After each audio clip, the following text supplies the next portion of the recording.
Okey. Ada kawan baru nak masuk ke?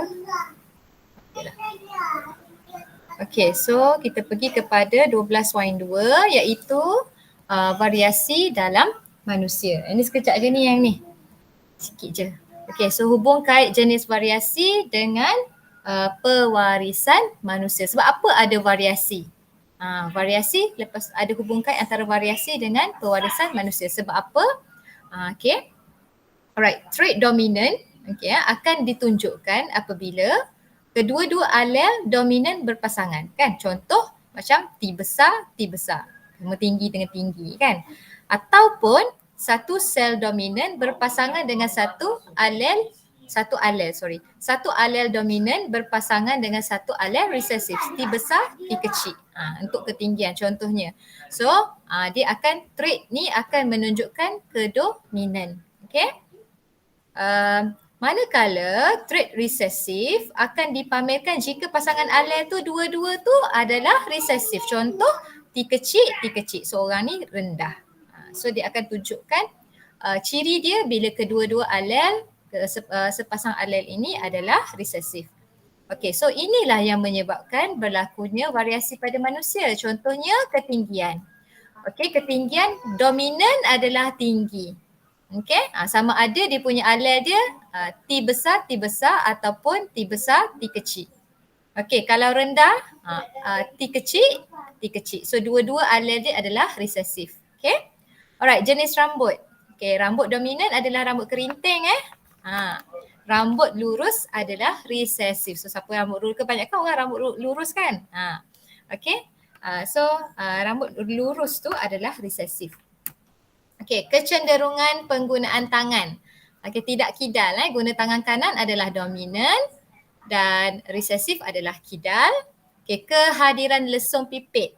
Lesung pipit ni sebenarnya ada lesung pipit adalah dominan. Kita tak ada lesung pipit ni, kita ni adalah resesif. Okey. Alright, kebolehan menggulung lidah. Dominan boleh menggulung lidah dan resesif tidak boleh menggulung lidah. Okey, lekapan cuping telinga. Dominan cuping telinga tidak melekap, maksudnya tergantung Okey, dia tak melekap. Okey, cuping resesif cuping telinga melekap. Okey. So ini adalah antara ciri dan juga trait dalam manusia yang menghasilkan variasi. Faham tak? Boleh Ada orang tinggi, ada orang rendah, ada orang rambut kerinting, ada orang rambut lurus, ada orang tulis tangan kanan, ada orang tulis tangan kiri. Itu semua variasi. Variasi ni kepelbagaian. Okey ni. Okey. Lesung pipit dominan la ilaha illallah. Okey, kebolehan menggulung lidah, cuping telinga melekap dengan tak melekap yang tergantung ini. Okey, kemudian rambut lurus dengan kerinting. So, kerinting ini adalah dominan. Resesif adalah rambut lurus. Okey, so 12.3 kita pergi kepada mutasi. Okey, so apa dia mutasi? Okey, mutasi adalah perubahan secara spontan dan juga rawak. Dekat mana? Pada kandungan genetik. Ada perubahan yang berlaku pada DNA satu-satu organisma tu. Contoh mutasi macam mana? Siapa boleh bagi tahu kat cikgu? Yang very common. Sindrom. Sindrom apa? Sindrom Turner. Sindrom Turner, sindrom Down. Tu adalah contoh-contoh mutasi. Maksudnya ada perubahan. Perubahan tu berlaku secara spontan. Lepas tu dan juga rawak. Kat mana-mana je dia boleh berlaku. Okey, nanti kita tengok kat mana-mana tu. Okey, so dia berlaku dekat dalam DNA. Okey, alright. So bahan yang dapat menyebabkan mutasi atau meninggikan kadar mutasi pada aras yang berbahaya dipanggil sebagai mutagen. So mutagen ini adalah bahan yang menyebabkan mutasi. Faham tak ni? Ada cikgu, kawan cikgu ada share, dia punya anak saudara dia mengalami mutasi tapi cikgu tak pasti nama sindrom apa. Dah adalah nama dia tu tapi jarang-jarang berlaku. dia punya suami dia kerja dekat syarikat bahan kimia. Macam lab, bukan lab juga tapi syarikat yang terdedah kepada bahan kimia. Tapi kawan cikgu ni kakak dia. Kakak dia ni duduk kat rumah je. Tak kerja sebab dah kaya kan. Bila kaya duduk tak kerja lah. Laki dia ni kaya. Laki dia kaya kerja dekat syarikat bahan kimia gini. Dan anak dia yang sulung. Okey, anak dia yang sulung tak ada lubang najis. Flat depan dengan belakang. Maksudnya tak ada tak ada lah nak kata vagina tak ada, penis tak ada. Okey, lepas tu bahagian belakang pula tak ada juga. Tak ada lubang untuk najis lah. Okey, so itu one of lah mutasi disebabkan oleh terdedah kepada bahan kimia. Dan kemudian lama tu anak tu besar dah, dah berapa tau sekarang ni, tak ingat lah. Lepas tu dia buat tebuk lah lubang nak keluarkan najis apa semua.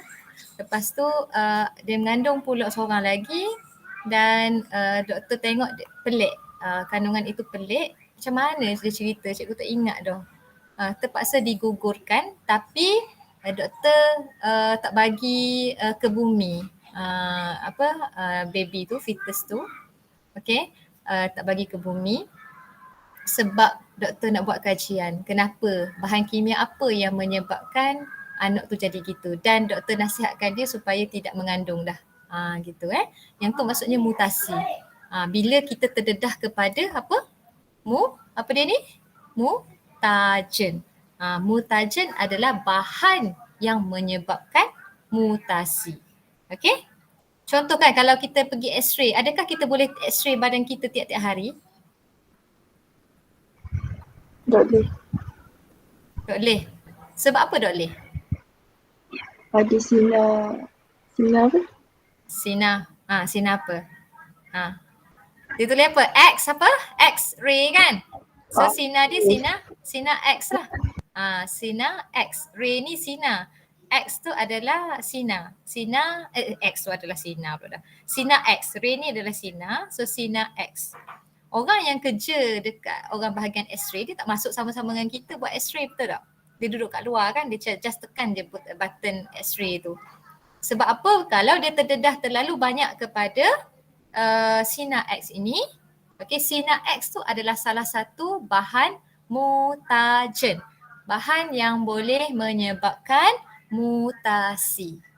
Nanti kita tengok apa contoh-contoh bahan dia. Okay. Alright. So dia boleh proses mutasi ni berlaku secara spontan. Dan juga dalam keadaan semula jadi. Okay. Bahan genetik baharu yang dihasilkan oleh mutasi disebut mutant. Pernah dengar tak perkataan mutant? Tengok cerita apa ada mutant. Pernah dengar tak? Kan? Dia jadi pelik kan? Dia jadi pelik. Bahan genetik yang baharu tu hasil daripada mutasi disebut mutant. Kesan daripada mutasi. Kalau kita tengok cerita-cerita Mak Saleh kan, biasanya dia buatlah zombie ke benda tu adalah mutant lah tu yang telah mengalami mutasi.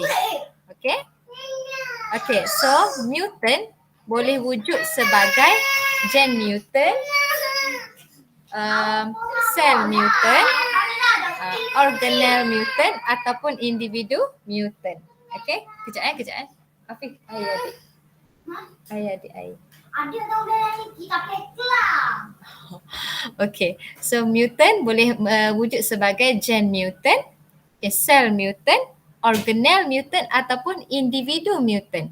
Mana-mana tu boleh jadi mutant. Sebab proses mutasi ni dia berlaku secara spontan je. Atas nasib maksudnya. Spontan dalam keadaan semula jadi. Ni jenis-jenis mutagen. Mutagen ni apa? Bahan yang boleh menyebabkan mutasi.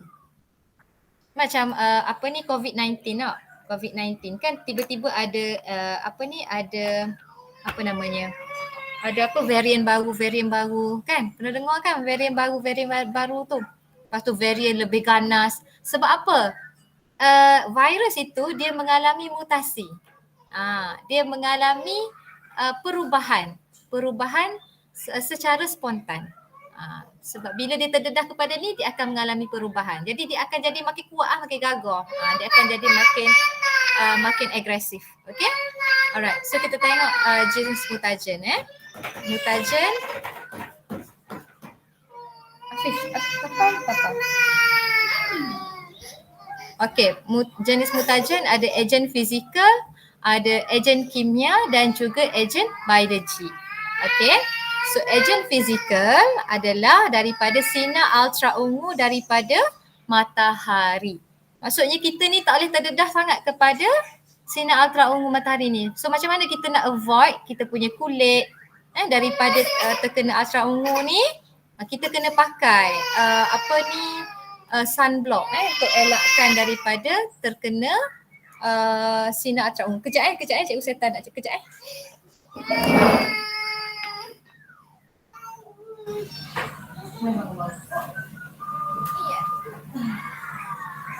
Bukan air ni. Ni air saya.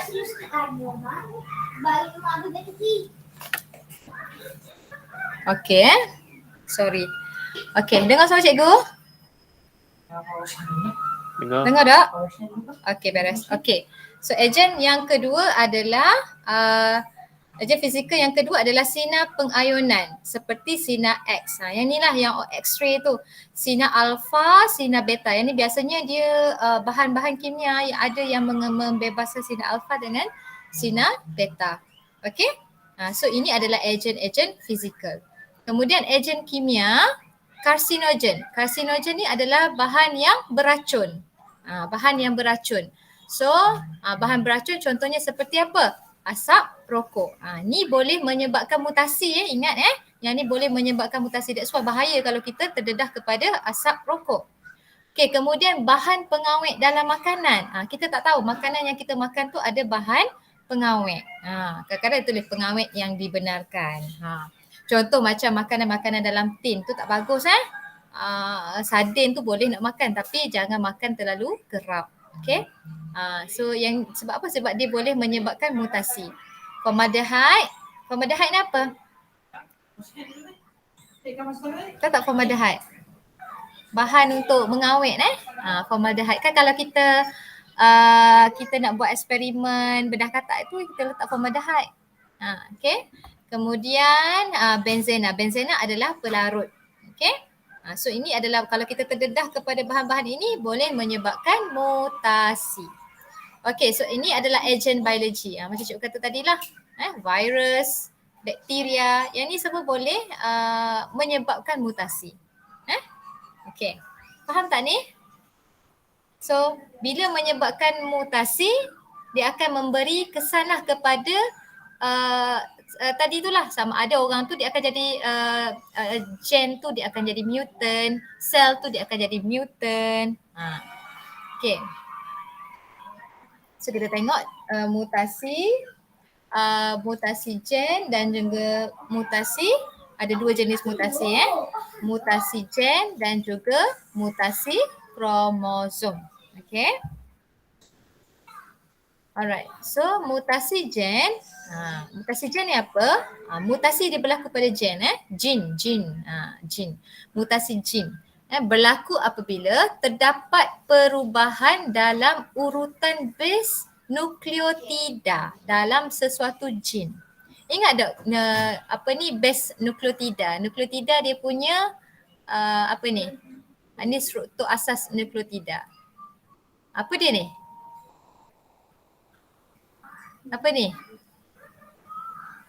Yang membentuk DNA kita. Apa dia ni? Fosfolipid. Fosfolipid? No sayang, fosfolipid is like this. Apa ni?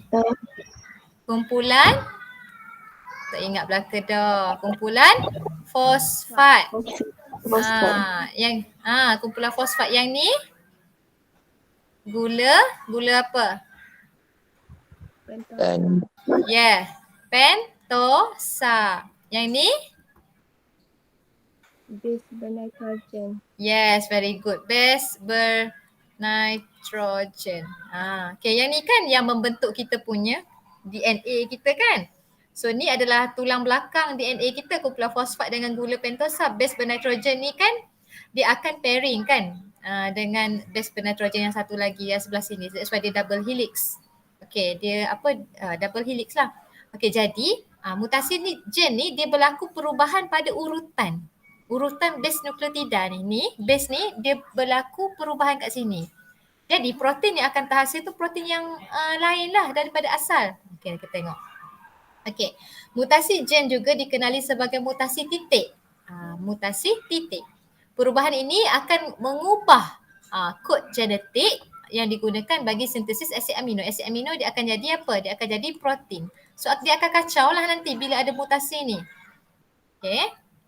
Alright, so apa yang berlaku? Protein yang dihasilkan ini akan berubah. Okay, dan protein yang baru yang disintesis dia tidak dapat berfungsi. So dia dapat mutasi.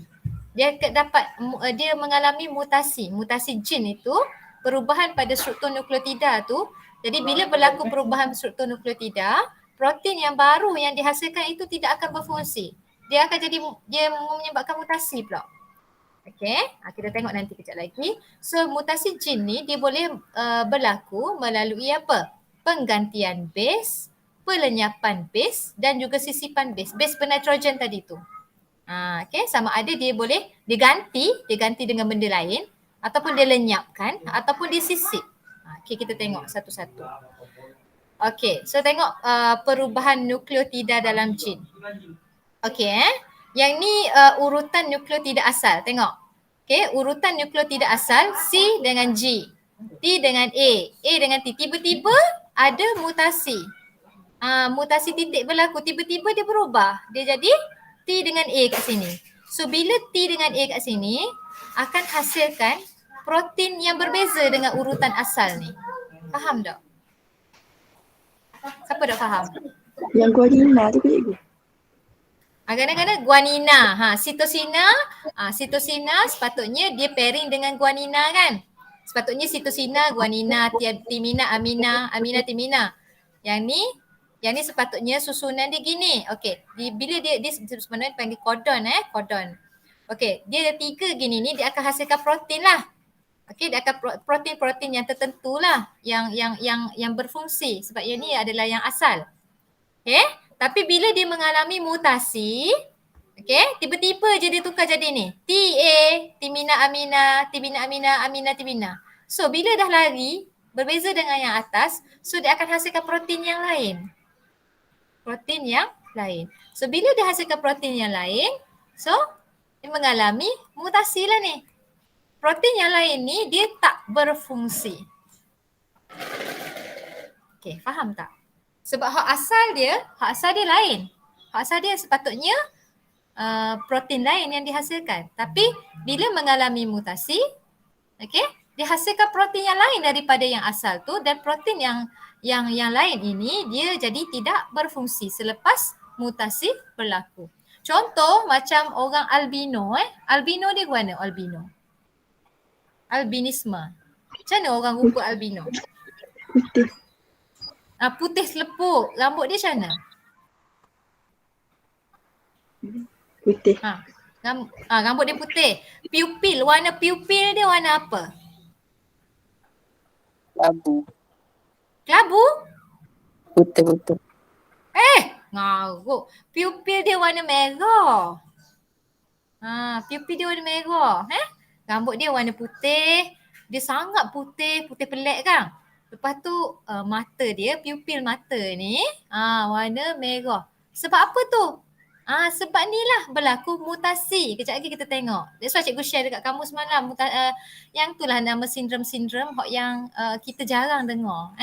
Okey, apa kita tengok. Ni. Contoh yang ni penggantian base contoh. Okey, yang ni asal. Asal dia sepatutnya pairing dia T dengan A kan. Dia akan jadi apa? GLU ni apa?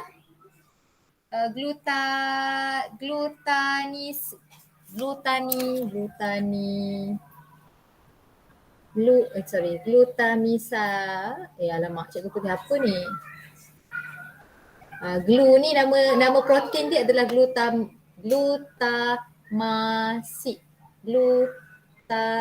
acid. Gitulah nama dia gitu. Pakai G ni. Okey sorry. Ni glue ni Sepatutnya ni asal dia T dengan A. Tiba-tiba dia gantikan base bernitrogen tadi. Dia jadi apa? Tempat ni dia jadi apa? G dengan C. Kan? Pairing dia jadi G. Allahuakbar. G dengan C. So dia tak jadi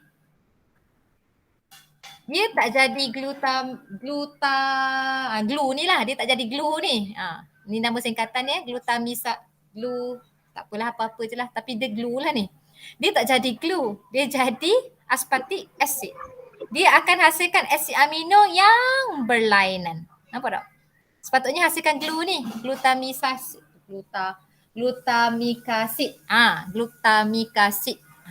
Sepatutnya dia hasilkan protein asid amino glutamic acid. Tapi bila ada penggantian base ni tadi kan sepatutnya T dengan A, dia ganti dengan G dengan C, so dia jadi aspartic acid. So asid amino yang berlainan. So dia dah berubah lah. So bila dia punya susunan ini jadi berubah, so dia mengalami mutasi lah ni. Mutasi gene. Sebab dia berlaku dekat base bernitrogen. Okay tak? Faham tak ni? Siapa tak faham? Siapa tak faham? Apa dia? Aina. Tak clear lah.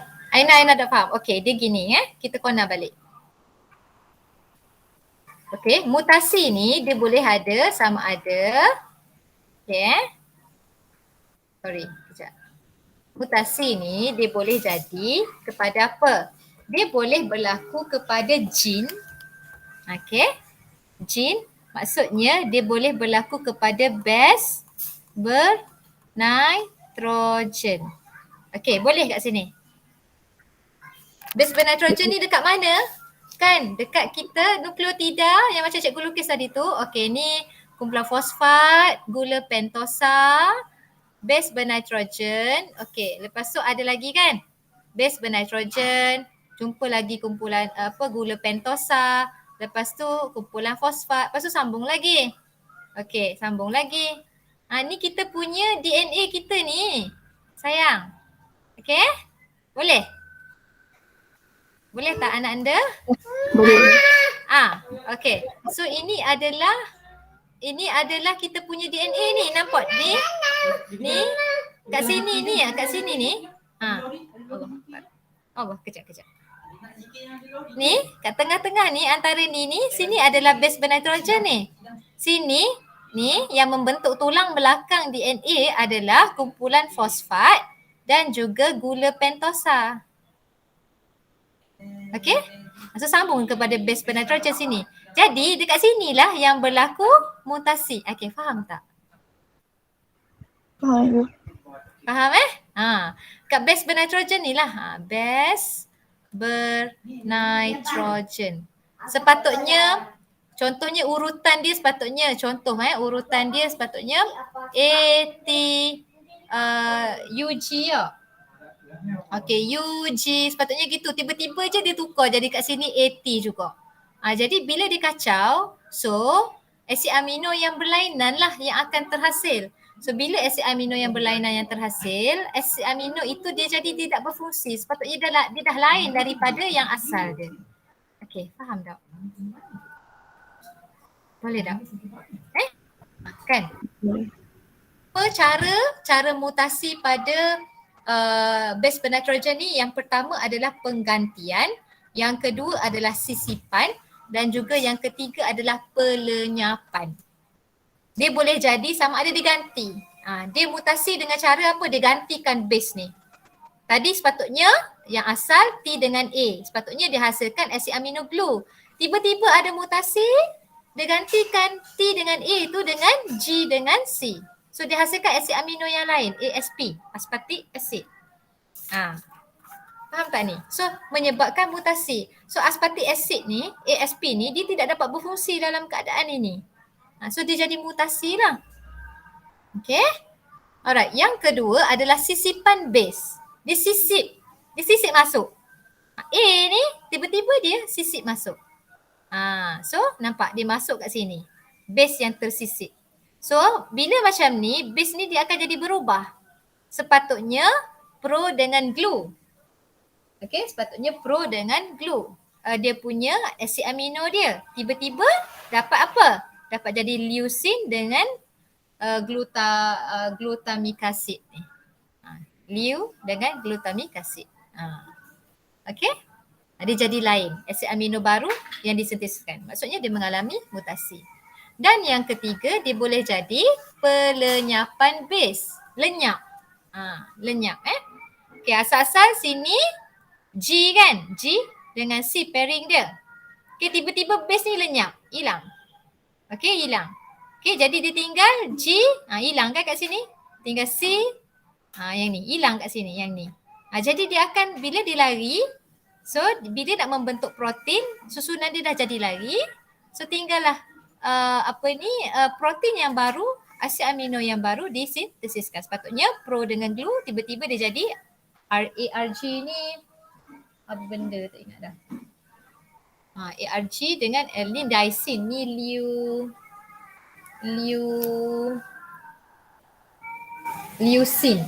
Ni leucine. Ni leucine, ni lysine. Dia pelik lah. Ni lysine. Ni nama dia, nama asid amino. Okay, jadi base dia dah berubah. Disebabkan oleh mutasi. Okay, boleh tak ni? Boleh tak? Boleh. So dia ada 3 cara macam mana mutasi gen berlaku. Yang pertama, penggantian base diganti. Yang kedua, disisip, dia masukkan. Dia masuk je suka hati dia. Dan yang ketiga adalah pelenyapan base. PSP. Bukan BTS. G, sisip, L. G, galak sangat lu. Suka hati lah. Galak sangat. Okay, galak, ganti. Sangat, sisip. Lu, lenyap. Okay. So dia ada 3 cara macam mana mutasi gen berlaku. Boleh? Okay. So mutasi gen ini inilah menyebabkan penyakit genetik. Seperti apa? Thalassemia, cystic fibrosis. Cystic fibrosis ni adalah penyakit yang menyebabkan seseorang itu dia mengalami kerosakan pada dia punya paru-paru dia. Lepas tu dia punya digestive system dia dengan dia punya organ-organ yang lain. Dia rosak cystic fibrosis. Lepas tu anemia sel sabit, bentuk hemoglobin dia bentuk dia adalah bentuk sel sabit. Kemudian albinisme dan juga hemofilia. Hemofilia, ingat tak hemofilia? Apa dia hemofilia? Darah pecah. Sel darah merah dia mudah pecah kan. Okay. So penyakit-penyakit inilah disebabkan oleh mutasi gen. Perubahan pada struktur nukleotida. Okay, boleh tak anak anda? Boleh? Boleh Okay, so kita tengok. Kalau anemia sel sabit disebabkan apa? Penggantian base. Dia ganti dengan base yang lain. Okay, cystic fibrosis, sisipan base. Thalassemia, pelenyapan base. Yang ni adalah contoh penyakit disebabkan oleh mutasi gen. Kita tengok anemia sel sabit. So anemia sel sabit ni disebabkan oleh mutasi pada gen yang bertanggungjawab ke atas sintesis hemoglobin. Jadi bila berlaku mutasi menyebabkan struktur hemoglobin itu berubah. Okay, jadi hemoglobin dia berbentuk sabit. Okay, sorry, hemoglobin pula dah. Hemoglobin dalam saudara pesakit ni mempunyai bentuk sabit. Okay. So, menyebabkan apa? Pembentukan sel darah merah yang tidak sempurna. So, bila pembentukan sel darah merah tidak sempurna, maka pengangkutan oksigen akan terganggu lah. Okay. Tapi penyakit orang pesakit ni ada sebahagian dia punya hemoglobin dia ni ada yang bentuk dia normal dan ada yang berbentuk sabit. Okay. Okay, ni albinisme orang yang albino. Okay. So, individu yang mengalami albinism dikenali sebagai albino. Okay, albinism berlaku akibat jin yang bertanggungjawab untuk menghasilkan pigmen kulit, rambut dan juga mata mengalami mutasi. So, jin itu mengalami mutasi. That's why pigmen kulit dia putih pelik. Rambut dia jadi warna putih. Mata dia, pupil mata dia menjadi warna merah. Sebab apa? Jin yang bertanggungjawab itu telah mengalami mutasi. Okay. Alright. So, pigmen ini tidak dihasilkan dalam albino. Okay. Okay. Satu lagi mutasi jin. Siapa tak faham? Boleh kita pergi kepada mutasi kromosom? Boleh? Boleh? Hilang lah ke? Boleh. Okay. Sekarang kita pergi kepada mutasi kromosom. Kita belajar dah sebelum ni sebenarnya mutasi ni. Bukanlah, kita dah belajar secara indirect. Okay. Alright. So mutasi kromosom dia melibatkan perubahan dalam struktur kromosom. Struktur kromosom ataupun pada bilangan kromosom. Nampak dah kan? Contohnya kalau mutasi kromosom pada bilangan kromosom, contohnya penyakit apa? Penyakit. Yelah, penyakit apa? Contohnya pada bilangan?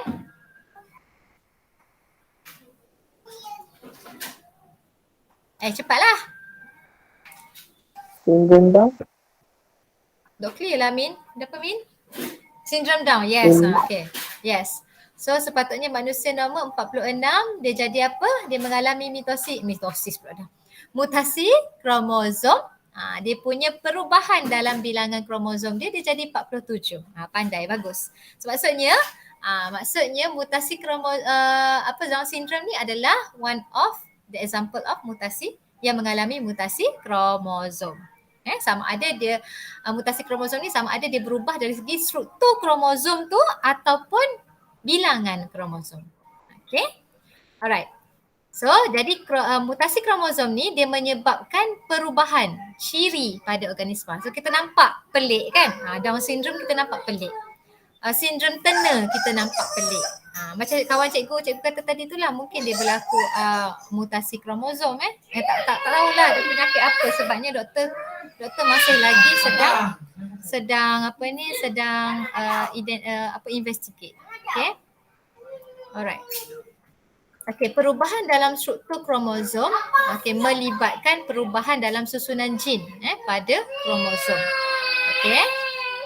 Perubahan struktur kromosom menyebabkan keabnormalan pada kromosom berkenaan. Jadi kromosom itu dia jadi tak normal lah. Bila ada perubahan struktur kromosom. Keadaan keabnormalan ini disebut aberasi kromosom. Boleh? Keabnormalan pada kromosom itu dipanggil sebagai aberasi kromosom. Boleh? Ini perkataan baru dalam KSSM. Dalam KBSM tak ada. So jenis-jenis perubahan struktur kromosom adalah yang pertama, macam tadi ada 3 kan, mutasi jin tadi. Untuk kromosom pula dia ada ada 4. Pelenyapan. Yang kedua adalah penggandaan. Yang ketiga adalah penyongsongan. Dan yang keempat adalah translokasi. Okey? Jadi dia melibatkan perubahan dalam susunan jin. Susunan jin pada suatu kromosom. Okey, contohnya pelenyapan. Okey, salah satu hujung atau segmen di dalam kromosom putus dan hilang. Okey, kehilangan beberapa jin. Nampak? Sepatutnya A, B, C, D, E, F. Tiba-tiba B hilang. Jadi A, C, D, E, F. So dia dapat kromosom mutant.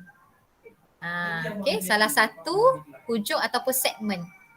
Segmen ni segmen lah ni terputus, dia putus dengan hilang. So dinamakan sebagai pelenyapan, lenyap. Yang kedua, penggandaan. Sebahagian kromosom mengganda. Okey, menyebabkan urutan jin berulang. So nampak A, B, C, D, E, F. So dia jadi berulang. A, B, B, C, D, E, F. So kromosom ni adalah kromosom mutant. Okey. Yang ketiga adalah penyongsangan. Segmen kromosom dia terputus, kan? Ni kromosom ni dia terputus dan berputar pada 180 darjah dan disambung semula. Terputus lepas tu sambung semula. Okey, sepatutnya dia terputus FED, CBA, tiba-tiba dia terputus. Dia terputus kat bahagian mana-mana, lepas tu dia sambung balik. Dia jadi yang A ni dia pergi sini, nampak? A ni dia pergi sini, dia pergi ke F ni. F ni dia pergi kat A, dia terputus lepas tu dia sambung balik. Jadi AED, CBF. So dia dapat kromosom mutant. Okey. Translokasi yang keempat. Trans ni maksudnya perpindahan lokasi. Sebahagian daripada kromosom terputus dan bersambung dengan kromosom bukan homolog yang lain. Nampak? Dia apa ini? Dia bersambung dengan kromosom bukan homolog. A, B, C, D, E, F kan? G, H, I, J, K, L kan? Dia apa? Dia tukar. Okay, dia jadi apa? A, B, C. Dia sambung dekat kromosom bukan homolog dia. Dia jadi J, K, L kat sini. Ini G, H, I ni kekal. D, E, F ni daripada atas dia pergi turun ke bawah. Nampak yang ni J, K, L naik atas. D, E, F turun ke bawah. Dia ni kromosom ni anak anda, ni kromosom ni centromere ni kromosom ni. Okey? Yang ni yang mutasi kromosom. Okey, ada 4. Pelenyapan, penggandaan, penyongsangan dan juga translokasi. Dia berubah terus. Dia terus pergi ke bukan homolog dia, bukan kromosom homolog. Peliklah jadi So ini adalah mutasi kromosom. Okey. So dalam perubahan bilangan kromosom, organisma diploid kehilangan satu atau lebih kromosom ataupun dia memperoleh satu atau lebih kromosom tambahan. Macam Down syndrome lah kan. Sepatutnya 46, tiba-tiba dia jadi 47. Kalau sindrom Turner, patutnya 46, dia jadi 45. Sama ada dia kehilangan satu atau lebih kromosom ataupun memperoleh satu ataupun lebih kromosom tambahan. Okey. So, keadaan ini berlaku sebab apa? Kromosom homolog gagal terpisah. Masa anafasa 1 meiosis ataupun kromatik kembar gagal terpisah semasa anafasa 2 meiosis. So keadaan ini berlaku disebabkan oleh tak disjungsi kromosom. Okey? Tak disjungsi kromosom yang berlaku pada anafasa 1 ataupun anafasa 2 meiosis. Okey? Kalau anafasa 1, kromosom homolog gagal terpisah. Kalau anafasa 2, kromatik kembar ataupun kromosom gagal berpisah. Okey? Boleh tak ni? Boleh tak ni? So ingatlah mutasi ni boleh berlaku pada dua keadaan. Mutasi jin dan juga mutasi kromosom. Okey? Alright. Sebab apa jadi tak disjungsi kromosom itu? Sebab apa? Mungkin disebabkan oleh gentian gelendong yang normal gagal terbentuk semasa meiosis. Semasa penghasilan gamet tu, gentian gelendong yang normal tu gagal terbentuk. Okay. So dipanggil sebagai apa? Tak disjungsi. Tak disjungsi kromosom dan mengakibatkan bilangan kromosom jadi tidak normal. Okay, so gamet mungkin kehilangan satu atau lebih kromosom ataupun dia memperoleh satu ataupun lebih kromosom. Kan sepatutnya 22 tambah apa? X. Kan? Apa dia? 22 tambah apa? Ada sini. Betul tak ni? 22 tambah X kan? So kalau tambah 23 ya. Jadi satu lagi 22 tambah X kan? Tak, dia akan jadi 23 ke? Dia jadi dia punya bilangan kromosom tu dia akan jadi tidak normal Okay, so kita tengok ni tak disjungsi kromosom masa meiosis. Okay, so ni kita tengok tak disjungsi semasa meiosis 1. Okay, kalau kita tengok kat sini, tak disjungsi pasangan kromosom homolog semasa anafasa 1. Nampak? Sepatutnya kromosom homolog ni dia dah berpisah dan bergerak ke kutub yang bertentangan. Tapi sekarang ni nampak? Kromosom homolog pada anafasa 1 dia tidak berpisah. Jadi dia bawa sampailah penghasilan gamet. So dapatlah kat sini sepatutnya kita dapat 2 kan sel anak. Tapi sekarang ni ada 3. Okay? Alright. Faham tak ni?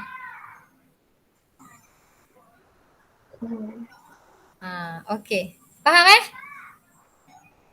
Faham. Okay. So kita tengok pula kepada tak disjungsi masa meiosis 2. Sepatutnya, kita tengok ni kat sini masa anafasa 2 ni, kromatik kembar, kalau cikgu tak suka guna kromatik kembar, cikgu suka guna kromosom. Sepatutnya kromosom berpisah dan bergerak ke kutub yang bertentangan. Tapi sekarang ni tak terpisah ni. Okay, dia tak terpisah. So dapatlah 3 kat sini. Okay. Yang ni kurang 1. Yang ni ada, yang ni terlebih 1. Sepatutnya 2 ada ke dalam ni. Jadi yang inilah yang dipanggil sebagai tak disjungsi kromosom. Okay. Alright. So dia berlaku masa bila? Masa meiosis lah. Masa sama ada spermatogenesis ataupun semasa oogenesis. Okay. So persenyawaan yang melibatkan gamet yang tak normal, so dia akan dapatlah zygote yang jadi tidak normal lah. Okay. So dia akan mengalami perubahan fenotip. Fenotip tu apa? Ciri yang dipamerkan. Macam Down syndrome lah kita nampak kan. Kita nampak dia punya ciri yang dipamerkan itu dia tidak normal. Sebab apa? Mungkin berlaku tak disjungsi kromosom semasa sama ada semasa spermatogenesis ataupun semasa oogenesis. Okay. Kenapa jadi mutasi ni? Kita balik to basic. Kita back to basic balik. Disebabkan oleh mutagen. Asal-asal cikgu cover tadi tu.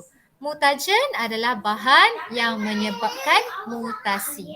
Terdedah kepada ultra ungu, terdedah kepada sinar X, terdedah kepada bahan pengawet, gitu. Sebab kalau orang yang biasanya dia nak mengandung ni dia kena jagalah. Biasanya gitulah. Makanan dalam tin tu cuba elakkan. Okay. Alright. Okay, tengok tak disjungsi kromosom seks semasa oogenesis nampak. Okay, oosit sekunder yang abnormal disenyawakan oleh sperma yang normal, nampak. So, abnormal dia sepatutnya XX kan. Tapi dia tak ada, ni kosong ni. Okay, jadi dia dapatlah sperma bawa X, so dapat X kosong ni. So dapatlah perempuan sindrom Turner. Okay, perempuan sindrom Turner, kekurangan kromosom X. Okay, kalau Y pula, okay, dia bergabung dengan yang kosong ni, so zygote dia tak boleh hidup. Okay, ni pula XX, okay, semasa oogenesis XX. Okay, bila kenapa ada XY kan sperma kan dia bawa kromosom X dengan Y kan. Sperma satu dia bawa kromosom X dengan Y. Okay, kok sekiranya lah ni. Okay, so XX, so bila kromosom Y dia pergi XXY. So dia akan dapat lelaki sindrom Klinefelter-Kunsa. Okay, kalau sperma tu dia bawa X, dia either tau, Y ataupun X, either. So dia akan jadi XXX. So dia dapatlah perempuan sindrom 3X. Cikgu share semalam kat kamu, perempuan sindrom 3X tu apa?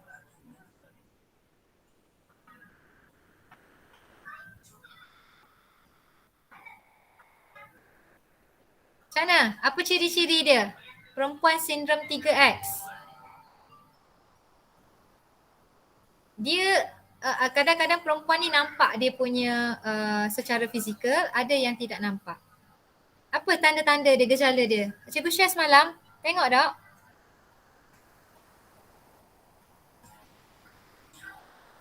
Korang ni nak suruh cikgu left ke?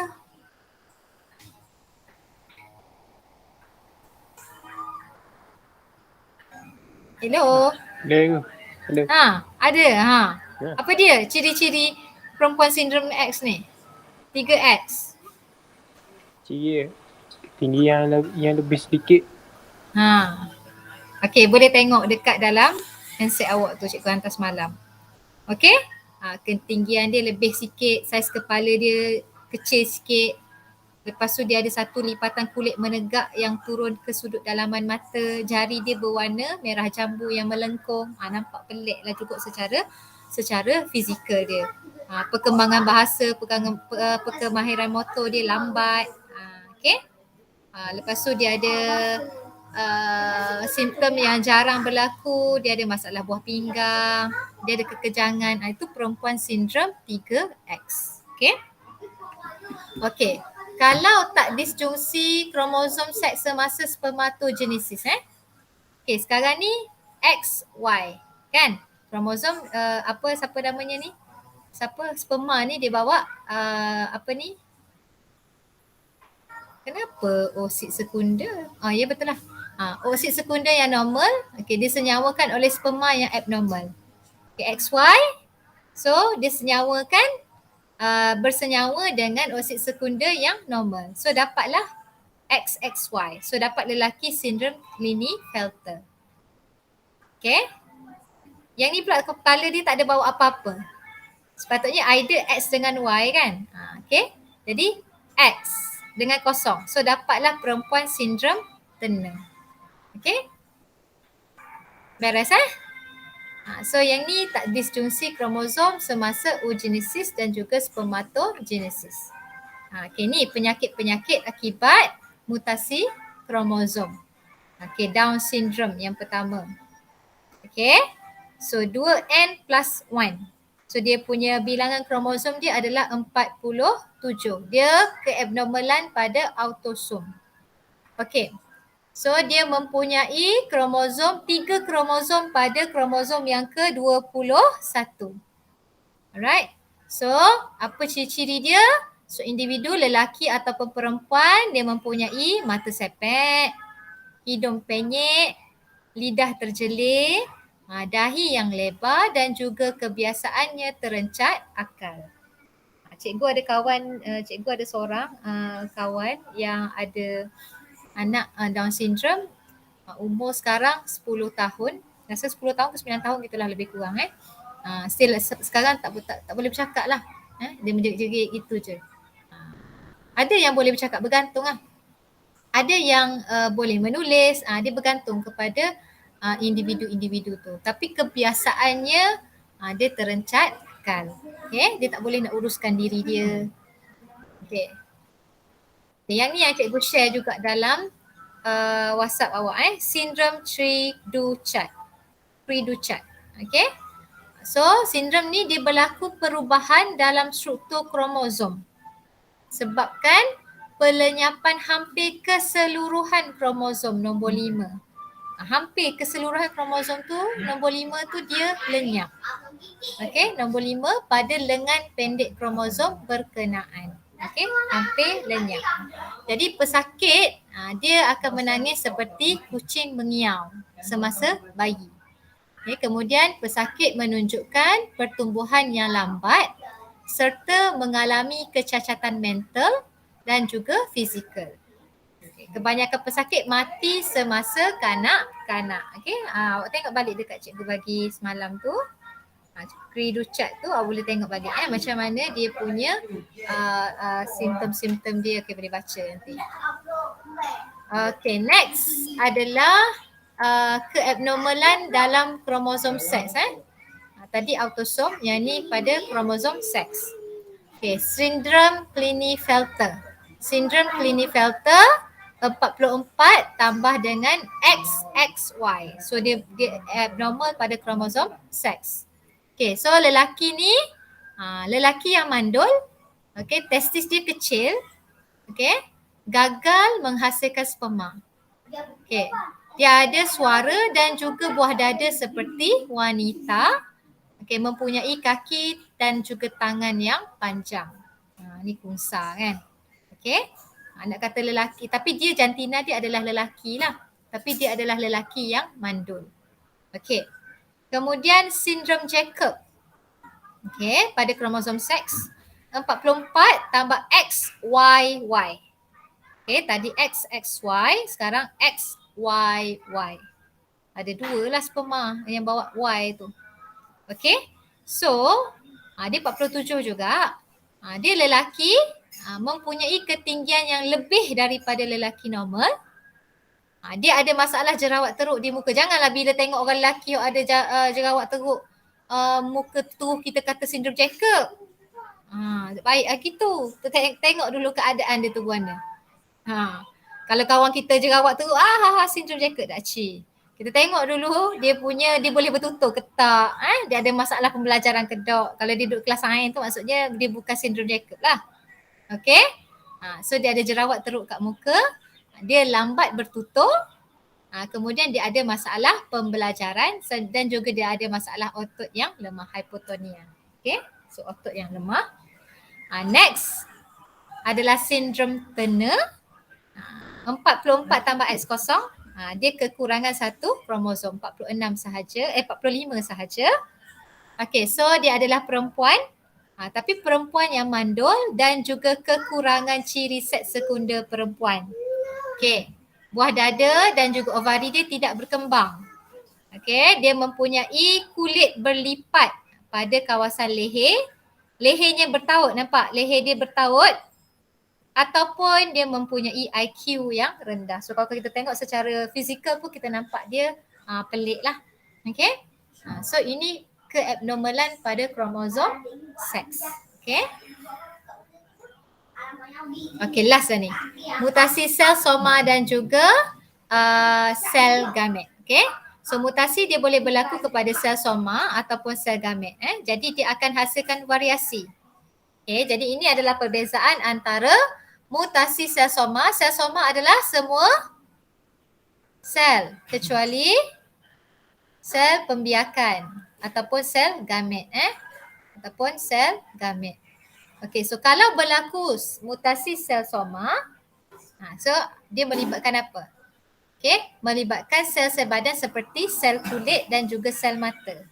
Tapi kalau mutasi sel gamet, dia melibatkan sel gamet lah. Dia melibatkan oosit sekunder ataupun sperma. Okey. Okey, yang kedua, mutasi sel soma dia tidak boleh diwariskan pada keturunan dia. Tapi kalau mutasi sel gamet boleh diwariskan. Okey, daripada induk kepada anak. Okey, yang ketiga, mutasi sel soma, penyakit hanya akan dialami oleh individu yang mengalami mutasi je. Macam Down syndrome. Dia akan mengalami pada individu yang mengalami mutasi je. Okey. Tapi kalau sel gamet, dia penyakit ni akan dialami oleh individu yang mengalami mutasi dan akan diwarisi oleh keturunan. Okey. Thalassemia, albino, okey. So contoh mutasi selsoma dia berkaitan dengan sistem saraf.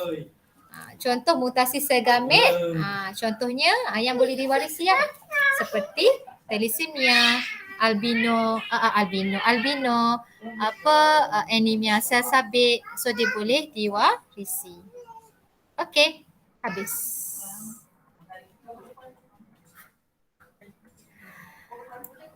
Okey.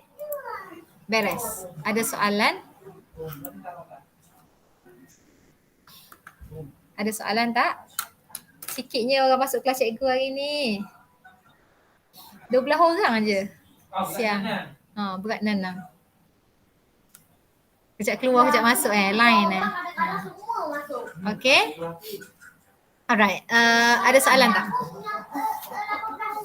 Okay. Kita sebenarnya ada setengah jam lagi. Okay. Cikgu nak nanti kita off kelas sekejap lagi. Awak cubalah siapkan yang modul cikgu photostat kat awak tu. Okay, awak cuba siapkan. Lepas tu kita akan cari satu masa untuk kita discuss sama-sama.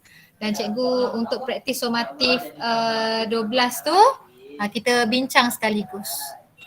Okay, kalau awak sempat buat sendiri awak buat dulu, lepas tu kita bincang.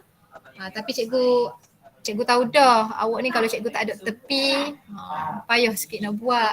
Kalau cikgu duduk katak tak jadi tak, betul tak? Betul lah tu. Jadi sekarang ni sebab cikgu tak ada di depan mata awak. Okey, tapi tak apalah nanti buka bersemuka kena lah awak Okey, siapkan handout ada masa setengah jam lagi. Okey. Cikgu hati-hati. Okey. Tolong siapkan handout awak tu. Okey. Kemudian kalau sempat awak buat praktis 12 tu. Kalau tak sempat tak apalah kita bincang sama-sama. Okey. So cikgu rasa itu je lah kelas kita hari ni Okey. Ada soalan tak? Dah tanya pun tak jawab. Cikgu. Ya. Berapa kosong hidup tapi Y kosong hidup je? Dok clear lah Amin. Berapa Min? Berapa? Berapa kosong hidup tapi Y kosong tak hidup? Hidup je. Berapa dok hidup? Y kosong je. Apa suara ni dok clear kejap Semua kejap Sekali lagi Min, sekali lagi cikgu dok dengar, dok clear sangat suara. Berapa pasangan dok hidup? X kosong. Y kosong. Okey. Dia kan kalau puang dia kalau lelaki dia XY kan? Y kosong dok hidup ya. Dia kena ada kot kromosom X tu. Kromosom X wajib ada. Y kosong dia dok hidup. Dia kena X. X kena ada. Sebab puang XX, laki XY kan. X tu mesti kena ada. Okay? That's why Y kosong dia duduk hidup. Okay, soalan lain sayang?